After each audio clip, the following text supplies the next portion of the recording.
أعوذ بالله من الشيطان الرجيم. بسم الله الرحمن الرحيم. السلام عليكم ورحمة الله وبركاته. الحمد لله رب العالمين والصلاة والسلام على أشرف الأنبياء والمرسلين وعلى آله وصحبه أجمعين. سبحانك لا علم لنا إلا ما علمتنا إنك أنت العليم الحكيم ولا حول ولا قوة إلا بالله العلي العظيم. رب زدنا علما نافعا وارزقنا فهما واسعا. رب يسر ولا تعسر. رب تمم بالخير. اللهم صل على سيدنا محمد وعلى آله وصحبه وبارك وسلم. اللهم صل على سيدنا محمد وعلى آله وصحبه وبارك وسلم. اللهم صل على سيدنا محمد وعلى آله وصحبه وبارك وسلم تسليما كثيرا. Bismillahirrahmanirrahim. Alhamdulillah, sahabat-sahabat yang telah menonton Huda Al-Quran pada hari ini. Hari ini bersamaan dengan hari Jumaat. Jumaat Mubarakah saya ucapkan kepada semua. Jom kita sama-sama banyakkan selawat kepada Nabi Muhammad sallallahu alaihi wasallam. Sorry ya, saya pun sakit tekak. Mungkin ada tak berapa clear sangat pada suara. Harap-harap sahabat-sahabat boleh dengar ya. Kalau boleh dengar suara saya, boleh tulis kat ruangan komen. InsyaAllah suara boleh didengari. Dan insyaAllah kita akan sambung. Kita pergi laju je lah hari ni. Wawa lagi nak cakap laju dah ya. Okey, insyaAllah sahabat-sahabat, kita pergi pada ayat 25 ya. Ayat 25 sama pula dengan harga minyak zaitun tu kan. RM25. Ayat 25 ringgit 250 ml. So siapa yang dah rasa minyak zaitun ni memang lain lah ya. Zaitun ni kita namakan Riyal Al-Aqsa sebab dia daripada Palestin. So siapa yang nak boleh tekan link yang kita beri di ruangan komen. Okay, InsyaAllah bantu kita untuk kurangkan kolesterol, bantu kita untuk rendahkan tekanan darah, untuk antioksidan, anti kanser. InsyaAllah kita ambil keberkatan pohon yang berkat iaitu buah ataupun pohon yang berkat iaitu buah zaitun lah yang terhasil daripadanya.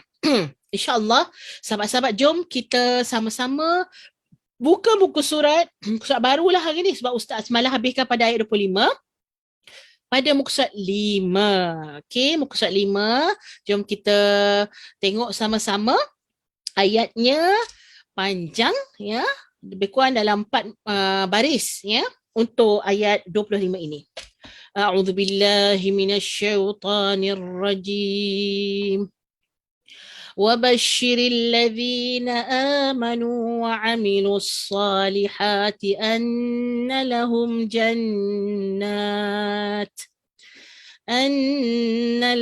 جنات تجري من تحتها الأنهار كلما رزقوا منها من ثمرة رزقا قالوا هذا الذي رزقنا من قبل وأتوا به متشابها ولهم فيها أزواج مطهرة وهم فيها خالدون.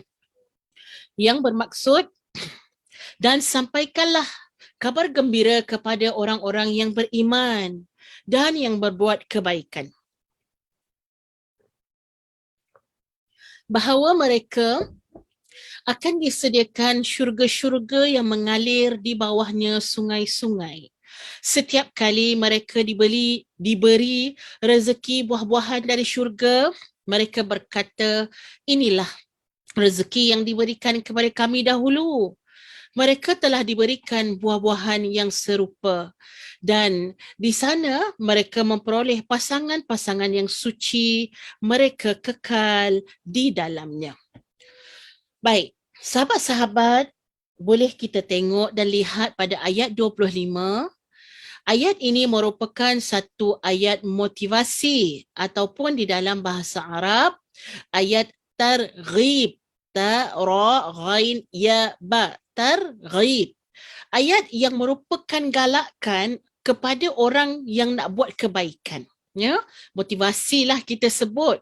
Kerana apa? Kalau kita tengok pada ayat 24, kan? Ingat tak lagi semalam ayat 24 Ustaz bicara tentang apa?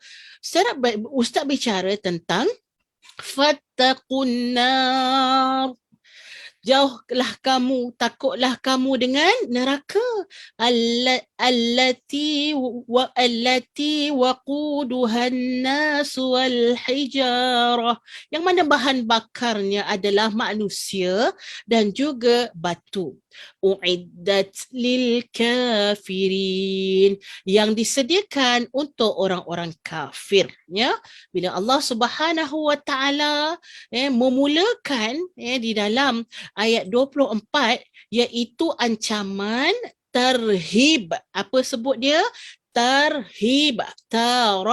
Ha bulat, ya ba, terhib.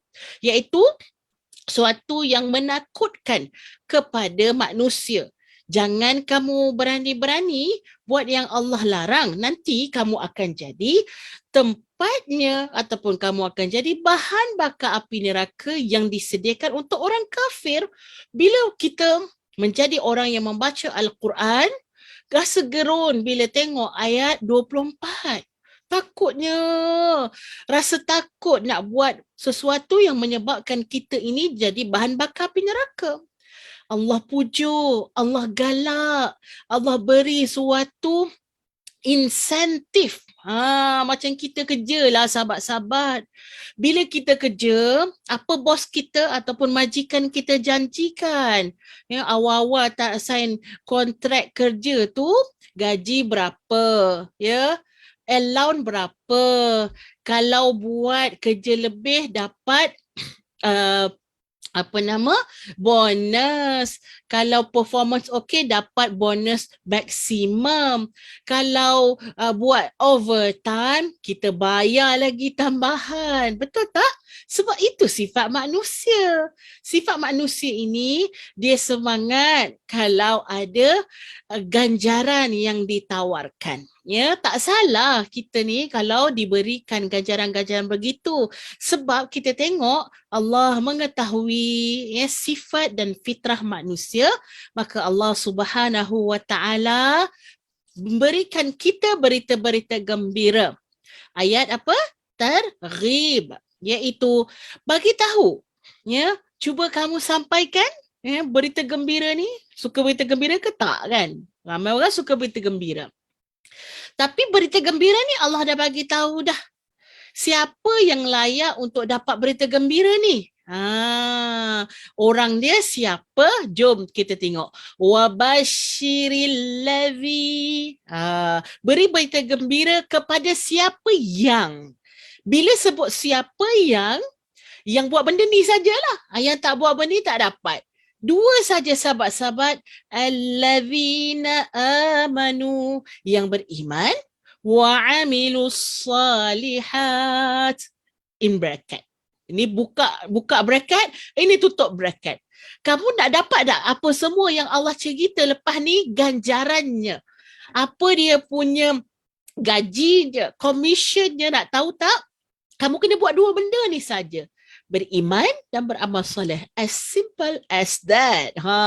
Mudah sebenarnya nak masuk syurga. Ya, tapi ramai yang enggan untuk masuk syurga. Berimanlah dengan apa yang Allah sampaikan, yang Nabi bawa, dan kemudian laksanakanlah apa yang disuruh. Tinggalkan apa yang dilarang. That's all. Itu sahaja. Dan Allah bagi apa beritanya? Jom kita tengok sama-sama. Ini start daripada annalahum. Ini mereka akan diberikan apa ni? Untuk mereka. Ini bagi. Maksudnya suatu kepunyaan yang akan mereka dapat. Iaitu apa? Hum ini kembali kepada apa? Inilah. Yang beriman dan beramal soleh. Ingat ni, mereka, hum ini ialah mereka dan merujuk kepada yang paling dekat, iaitu yang beriman dan beramal soleh. Nombor satu, boleh tulis dulu. Nombor satu, apa yang orang beriman dan beramal soleh dapat? Yang pertama, dapat syurga. Okey? Dapat syurga. Yang kedua, dapat makan buah. Okey, seronoknya dapat makan buah. Ustazah, ada musangking tak dekat syurga? Lebih pada musangking pun ada ya. Semua yang indah-indah, yang sedap-sedap tu, kalau diniatkan saja, semua Allah akan capaikan. Ya, cuma dekat dalam Quran kalau kita tengok antara buah-buah syurga, ya antaranya buah tin, ya antaranya buah zaitun, antaranya buah-buah yang delima, yang ni yang disebutkan di dalam syurga dalam Quran. Okey, baik. Annalahum jannah. Okey, kita tengok sikit kat sini. Yang pertama dia dapat apa? Nombor 1 syurga, nombor 2 dia dapat makan buah dari syurga, dan nombor 3 dia dapat pasangan ataupun yang diberi nama sebagai bidadari syurga. Okey, so dalam ayat ini menyebutkan 3 ganjaran kepada orang yang beriman. Cuma dekat dalam 3 tu ada perincian dia. Contohnya bila kita sebut annalahum jannatin tajri min tahtihal anhar. Yang mana Allah sebut Allah akan bagi syurga. Tapi syurga tu Allah terangkan dari sudut cirinya. Sifat syurga. Sifat syurga ni banyak ya. Dalam ayat-ayat yang berbeza Allah terang nak bagi tahu manusia. Kalau kamu tengok kan tenangnya nampak sungai yang mengalir. Ya, nanti dekat syurga di bawah istana-istana kalian, di bawah villa-villa, banglo-banglo kalian akan ada sungai yang mengalir. Tapi sungai itu tanpa khandak, kata Safwatul, kata di dalam tafsir Safwatul Tafasir mengatakan kalau kita tengok pada hari ini bila sungai itu dia mestilah ada dia punya khandak ni apa, parit dia kan, ada dia punya lorong ya untuk air itu bertakung. Tapi dekat syurga dia tak ada pun dia punya khandak dia tu. Wallahu ta'ala alam bagaimana cantik dan indahnya. Ya, bayangkan bukan sahaja kita kena pergi ke Hulu Langat untuk tengok sungai. Bukan sahaja kena pergi ke Kem Kemensah untuk dapat sungai. Tapi bawah rumah kita. Seronoknya tengok rumah orang kan. Seronok rumah dia Ustazah kan. Depan rumah ada kolam. Kolam tu statik je. Ini bayangkan sungai yang mengalir. Dan bukan sahaja mengalir, boleh diminum airnya. Macam tu sahaja. Sedap dimakan begitu saja. Itu kalau gardenia. Sedap diminum begitu saja kan. Ada sungai Laban, iaitu sungai susu, ada juga sungai khamar, sungai arak, dan ada juga sungai asal. Ui, saya teringatlah Umi Rupiah kita daripada sahabat pecinta ilmu daripada Masjid Al-Ubudiyah. Dia kata, Umi ni masalah Ustazah kalau makan asal Ustazah ni. Madu Yaman asli ni.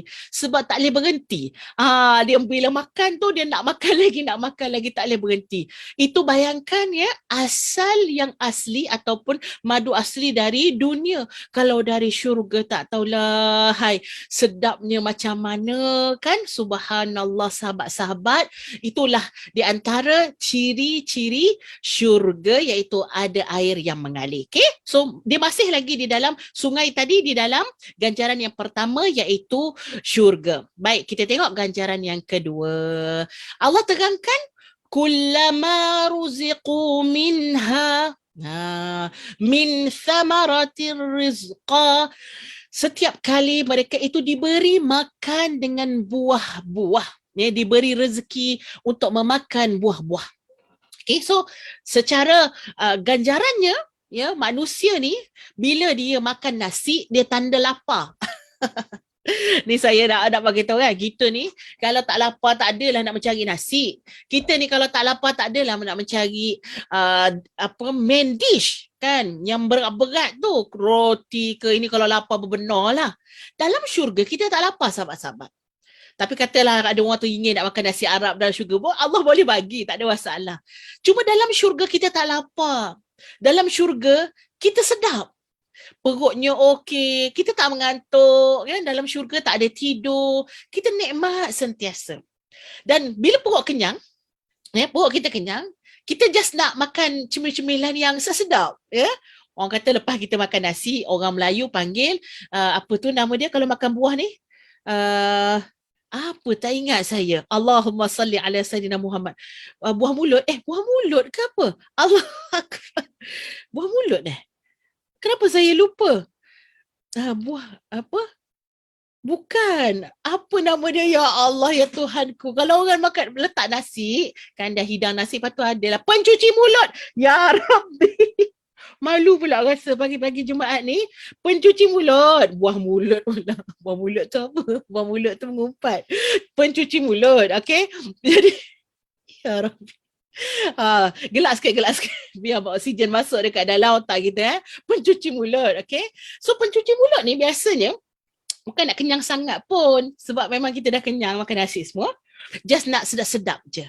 Kadang kalau kita makan makan dekat kenduri tu adalah orang potong-potong buah kan, ataupun kalau kita tengok diet yang seimbang dia buat kuarter-kuarter, lepas tu ada buah dia. Jadi buah tadi ni untuk bagi sedap lah ya, bagi perut kita tu last kali sedap lah kan. Ada orang juga kalau ikut sunnah dia makan buah dulu kan sebelum makan nasi, tapi maksudnya kita nak bagi tahu bahawa orang kalau kenyang dia tak ada nak mencari apa yang berat-berat lah begitu. Jadi ibu-ibu, buah-buahan di syurga itu sangat nikmat. Untuk apa? Untuk seorang itu makan, menikmati kemanisan, kelazatan buah-buahan tersebut. Dan begitu juga sifatnya buah dekat dunia ni. Ya, kita ni kalau nampak musim buah sekarang ni musim durian, begitu juga ada pelam-pelam.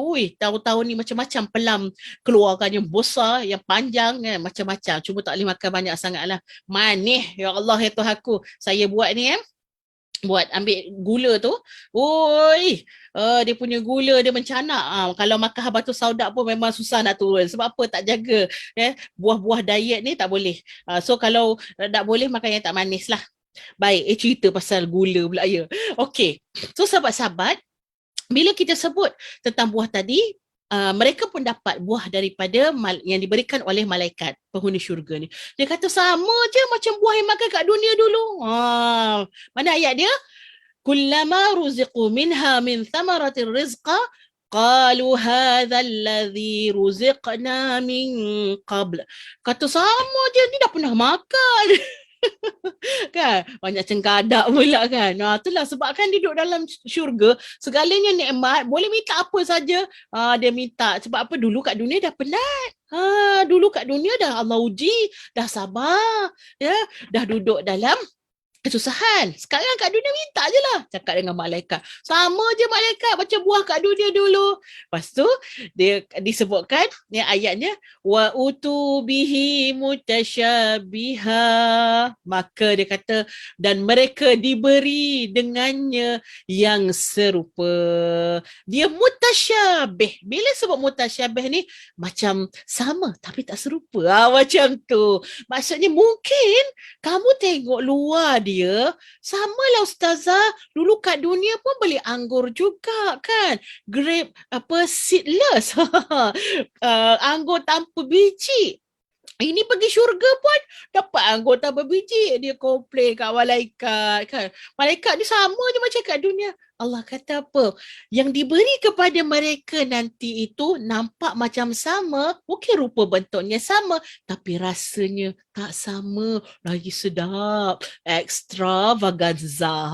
Sangat sedap. Rasalah dulu. Kadang-kadang kata para ulama mufassirin, rasanya sama tapi bentuknya tak sama ya, yang bentuknya pula yang tak sama, jadi bila dimakan macam sama je macam dulu tapi bentuknya lain ya. Ada yang kata launnya ataupun warnanya yang tak sama ya, begitulah ya yang kita sebut sebagai manjanya ya orang ahli syurga. Kenapa? Dia diberi nikmat, dilayan yang lebih daripada raja.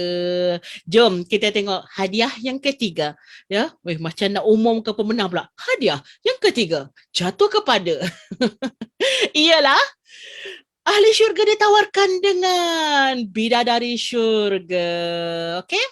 Bidadari syurga azwajum mutahharah. Azwaj yang dimaksudkan azwaj ialah isteri-isteri.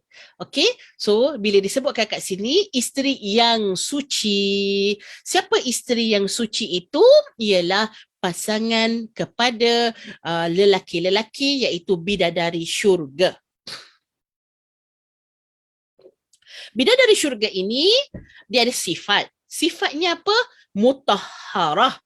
Mutahharah iaitu suci daripada dosa, suci daripada haid, suci daripada nifas, suci daripada kencing, suci daripada najis ataupun buang air besar. Itulah kesucian wanita bidadari syurga. Ustazah, kalau macam tu kita ni tak ada pun ustazah ya, bidadara. Ramai pula yang tak puas hati kan. Dia macam ni sahabat-sahabat. Allah Subhanahu Wa Taala memberikan syurga ini sesuai dengan fitrah manusia. Fitrah manusia, orang lelaki ni cuba tanya pada dia, nak tak kahwin 2, angguk dia. Nak kahwin 3, angguk dia. Nak kahwin 4, angguk dia. Kita offer lagi, nak bang, sekarang dah ada 4, nak tambah lagi 4, angguk dia. Bahkan syariat tak bagi, maksimum 4 saja. Syariat Nabi Muhammad tak bagi, maka dia pun nak buat macam mana? Tak boleh, 4 je lah boleh. Kalau dia tanya pada dia 100, boleh? Boleh. Nak juga, enggah juga. 1000 boleh. Nak juga. Nafsu lelaki itu dia memang suka lebih daripada 1, maka Allah bagi sesuai dengan fitrahnya kepada yang telah berkorban dalam dunia. Berkorban apa saja, harta ataupun nyawa, nak dapatkan syurga Allah. Nanti sampai syurga, Allah bagi segalanya yang kamu suka, yang kamu hendak, yang kamu gembira, Allah bagi. Orang lelaki boleh dapat pasangan daripada wanita yang pelbagai, yang cantik-cantik, wanita bidadari syurga. Baik, orang perempuan pula macam mana? Orang perempuan ni, dia punya sifat ialah setia. Ini sifat orang perempuan. Dia tak boleh menduakan kasih, bermadah pula pagi-pagi ni kan. Dia tak boleh. Hati dia kalau satu hari, kan, dia mesti fokus pada satu cinta. Dia tak boleh. Habis ada ustazah yang curang tu, itu tak normal. Iaitu telah mengikut syahwat hawa nafsu kebidatangan.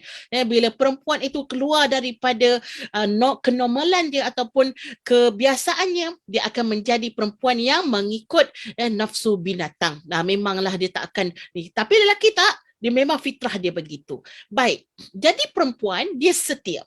Bila perempuan ni setia, dia masuk syurga pun dia nak suami dia je. Dia tak nak orang lain. Tu yang banyak kita tengok orang yang dah berkahwin, suami ni meninggal dulu, kan sanggup dia jadi ibu tunggal, besarkan anak dia seorang-seorang. Sebab apa? Dia takut nanti ustazah, kalau saya kahwin lain, kan tak jumpa laki saya yang pertama tu. Ramai. Saya tengok depan mata, subhanallah. Dia kuat kenapa cinta dia pada suami dia. Kan? Kalau boleh nak bersama dengan suami, hidup mati. Subhanallah, setianya perempuan. Dengan kesetiaan, sifat wanita tadi, Allah jadikan dekat syurga nanti, dia akan bersama dengan suami dia juga. Dia akan bersama dengan suami dia, dan Allah sebut wanita-wanita yang salihah. Ya, wanita-wanita yang bagus ini, yang baik ini, nanti bukan sahaja dia jadi bidadari saja, tapi dia jadi ketua bidadari syurga. Ya, maksudnya kalau bidadari syurga tu, kita dah rasa meletop punya cantik dia, putih dia, mata dia bulat. Jadi kita, insya-Allah, mudah-mudahan kita kalau jadi wanita salihah, kita yang berganda-ganda lah lebih cantik daripada wanita bidadari syurga yang menjadi orang bawahan kita saja. Sebab apa? Wanita salihah adalah ketua. Kenapa dia jadi ketua? Sahabat-sahabat, ya, kerana dulu dekat dunia dia sudah berjuang melawan hawa nafsu dia. Bidadari syurga, dia cantik kerana Allah jadikan dia fitrahnya tak ada nak melawan nafsu ataupun dunia, cabaran dunia, tak ada. Tapi wanita di dunia, dia melalui suatu cabaran dan dia lepas ujian tu, maka dia akan lebih mulia, lebih tinggi berbanding dengan bidadari syurga. Okey? Sampai situ Dan kita tengok ujung sekali dalam ayat tersebut, wahum fiha khalidun, dan mereka berada dalam keadaan apa? Sentiasa dalam nikmat tadi. So tidak akan putus nikmat dalam syurga tersebut. Kalau hari ni dia nikmat, esok lebih nikmat, lusa lebih lagi nikmat, tulat lebih-lebih lagi nikmat. Maksudnya tidak akan dia rasa bosan duduk dalam syurga kerana nikmat yang diberikan oleh Allah sangat luar biasa. Jom sahabat-sahabat, kita baru satu ayat, kita pergi kepada ayat seterusnya. A'udzubillahi minasyaitonirrajim. Inna Allah la yastahi an yadriba mathalan ma ba'udatan fama fawqaha فأما الذين آمنوا فيعلمون أنه الحق من ربهم وأما الذين كفروا فيقولون ماذا أراد الله بهذا مثلا يضل به كثيرا ويهدي به كثيرا وما يضل به إلا الفاسقين. Ayat 26 bermaksud sesungguhnya Allah tidak segan ataupun tidak malu membuat perumpamaan seekor nyamuk atau yang lebih kecil daripada itu. Adapun orang-orang yang beriman, mereka tahu bahawa itu kebenaran dari Tuhan. Tetapi mereka yang kafir berkata, apa maksud Allah dengan perumpamaan ini? Dengan perumpamaan itu banyak orang yang dibiarkannya sesat, dan dengan itu juga banyak orang yang diberi petunjuk. Tetapi tidak ada yang dia sesatkan dengan perumpamaan itu selain orang-orang yang fasik. Baik, sahabat-sahabat yang saya kasih kerana Allah, pada awal ayat ini, ayat 26, Allah menyebutkan suatu sifat. Allah menafikan suatu sifat yang mana sifatnya innallaha la. La ini menafikan. Innallaha la yastahi, iaitu malu, haya. Haya ni malu. Ya, malu ini, sifat malu ini biasanya sesuai dengan makhluk manusia. Kenapa? Kita malu kadang-kadang dengan orang kan. Itu selak lah, kita punya tudung ni malunya. Malu dengan orang. Kita, tak naklah buat benda ni. Nanti kalau orang kata, orang tahu, orang kata apa. Malu dengan orang lain kalau buat salah. Malu dengan Allah. Ya, malu dengan masyarakat, malu dengan jiran, sesuailah untuk manusia. Kerana manusia ini ada perkara yang kurang pada diri kita. Ya, perkara yang kurang tu kadang-kadang kita rasa nak tutup lah. Bila kita tak tutup benda tu, jadilah ya, orang kata terbocor ataupun hilang maruah kita. Jadi kita, malu dia tak tahu nak letak muka kat mana. Macam tu lah kan, sesuai dengan manusia. Allah, sesuai ke Allah malu? Allah nak malu dengan siapa? Allah Subhanahu Wa Ta'ala. Kenapa? Kerana Allah itu Allah. Kerana Allah itu maha sempurna, maha suci Allah, Al-Kamal, Al-Jalal, Al-Jalil. Allah yang sempurna, Allah yang agung, Allah yang maha agung, maha mulia, maha hebat. Subhanallah. Tak ada apa yang Allah nak malu, betul tak? Jadi dalam ayat ini Allah menafikan. Maksudnya apabila disebutkan suatu perkataan itu, kalaupun Allah nafikan, memang sebenarnya maksudnya sebaliknya. Ya, hak Allah lah. Allah nak cerita apa pun dalam Quran, ni kalam Allah. Allah yang jadikan kita, Allah yang berikan Quran sebagai petunjuk untuk kita. Ya, maka maksud di sana bukanlah suatu sifat itu layak untuk Allah, tapi sebaliknya. Ya, sebaliknya. Maka Allah sebut, innallaha la yastahi. Allah tak malu nak buat apa? Perumpamaan. Ayyadriba mathala. So mathala nanti kita akan banyak jumpa dalam ayat dalam surah Al-Baqarah. Sebab dalam surah Al-Baqarah sangat banyak perumpamaan yang ada. Setakat ni dah ada belum perumpamaan? Saya tak ingat lah. Dah ada belum perumpamaan dalam ayat setakat kita bincang ni? Perumpamaan. Perumpamaan ni maksudnya biasanya Allah jadikan analogi ataupun Allah ambil satu perkara untuk dikiaskan. Dah jumpalah. Masa kita baca tentang yakadul barqu yakhtafu absarahum. Ya, kullama adaa lahum masyaw fihi wa idza azlama alaihim qamu. Pasal guru, pasal orang munafik tu, sifat-sifat orang munafik. Cuma kat masa tu tak adalah Allah sebut sebagai masal. Ada tak sebut masal? Tak ada sebut masal kan? Cuma Allah terus sebut, iyalah adalah. Kau ni kan Nurul Hidayah, tak nampak ke? Masaluhum. Ada tu, sebaiklah sahabat-sahabat dah bagi tahu kan. Masaluhum kamathalil ladzi masalah. Okay? So, jom kita sama-sama letak dekat kepala kita bila kita jumpa perkataan masal, ya, masalah, masalan, masal, maksudnya Allah nak bagi perumpamaan. Okay? So, jom tengok sama-sama apa perumpamaan yang ada pada ayat ini, iaitu ma ba'udatan fama fawqaha, iaitu ba'udah. Bahasanya apa? Apa? Mosquito? Allah bagi contoh, ya, yang nak diberikan tamsil ini ialah suatu binatang, haiwan, atau bukan haiwan, serangga lah ya, serangga yang sangat kecil. Dan Allah kata apa? Wama fauqaha. Betul ya? Wama. Bukan wama. Fama fauqaha. Fama fauqaha maksudnya, kalaulah kamu rasa bukan saja kecil, tapi lekeh orang kata.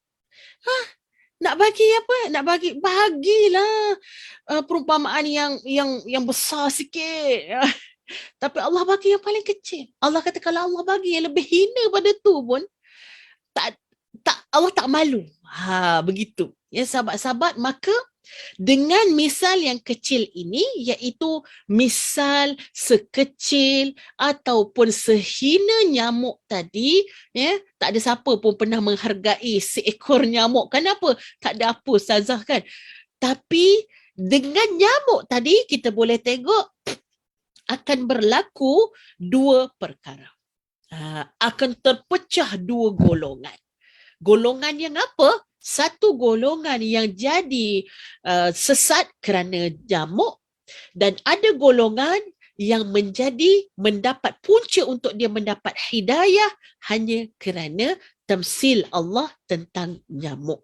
Ya, sahabat-sahabat yang saya kasihi kerana Allah Subhanahu wa taala, subhanallah, maha suci Allah yang telah memberikan kalamnya penuh dengan pengajaran dan petunjuk yang tidak akan berhenti untuk kita mengambil manfaat daripadanya. Cuma Allah sebut dalam ayat ini, فَيَعْلَمُونَ أَنَّهُ الْحَقُّ مِنْ رَبِّهِمْ.